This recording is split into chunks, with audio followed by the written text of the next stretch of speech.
Sang Sabda telah menjadi manusia dan tinggal di antara kita. Para sahabat Sabda Hidup yang terkasih, berjumpa kembali bersama saya, Frater Jimmy, dalam permenungan hari ini. Permenungan kita akan diambil dari Injil Matius bab 7 ayat 7 sampai ayat yang ke-12. Mari kita mempersiapkan hati kita untuk mendengarkan dan merenungkan sabda Tuhan. Dalam nama Bapa dan Putra dan Roh Kudus. Amin. Semoga Tuhan beserta kita sekarang dan selama-lamanya. Inilah Injil suci menurut Matius. Dimuliakanlah Tuhan. Mintalah maka akan diberikan kepadamu. Carilah maka kamu akan mendapat. Ketoklah maka pintu akan dibukakan bagimu. Karena setiap orang yang meminta menerima, dan setiap orang yang mencari mendapat, dan setiap orang yang mengetok baginya pintu dibukakan. Adakah seorang daripadamu yang memberi batu kepada anaknya jika ia meminta roti, atau memberi ular jika ia meminta ikan? Jadi jika kamu yang jahat tahu memberi pemberian yang baik kepada anak-anakmu, apalagi Bapamu yang di sorga, Ia akan memberikan yang baik kepada mereka yang meminta kepadanya. Segala sesuatu yang kamu kehendaki supaya orang perbuat kepadamu, perbuatlah demikian juga kepada mereka. Itulah isi seluruh hukum Taurat dan kitab para nabi. Demikianlah sabda Tuhan, terpujilah Kristus. Para sahabat Sabda Hidup yang terkasih, sabda Tuhan hari ini menceritakan pengajaran Tuhan Yesus kepada para muridnya.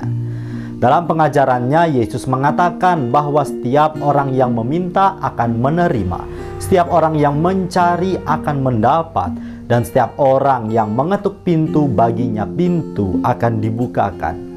Sabda Tuhan hari ini pertama-tama mau menegaskan sifat dari Allah yang kita imani, bahwa Ia adalah Allah Maha Pemurah, Allah yang selalu peduli dan tidak pernah menolak kita. Ia senantiasa menerima kita dengan segala kekurangan dan kelemahan manusiawi kita. Hal ini Yesus tegaskan melalui gambaran seorang ayah yang selalu mengusahakan yang terbaik bagi anak-anaknya. Jika kita manusia yang penuh dosa dan kelemahan ini saja tahu mengusahakan yang terbaik bagi orang-orang yang kita kasihi, apalagi Tuhan Allah yang kita imani, sudah pasti Ia juga akan memberikan yang terbaik kepada setiap dari kita yang meminta kepadanya. Kedua, sabda Tuhan hari ini juga mengajak kita sekalian untuk tidak jemu-jemunya berusaha, tidak mudah menyerah dikala kita susah, dan selalu mau berjuang dalam segala situasi dan kondisi kehidupan kita. Para sahabat Sabda Hidup yang terkasih, rahmat Allah membutuhkan sikap aktif bagi kita dalam menanggapinya. Terkadang kita harus beranjak dari tempat duduk untuk dapat sampai pada rahmat-rahmat yang telah Tuhan Allah sediakan.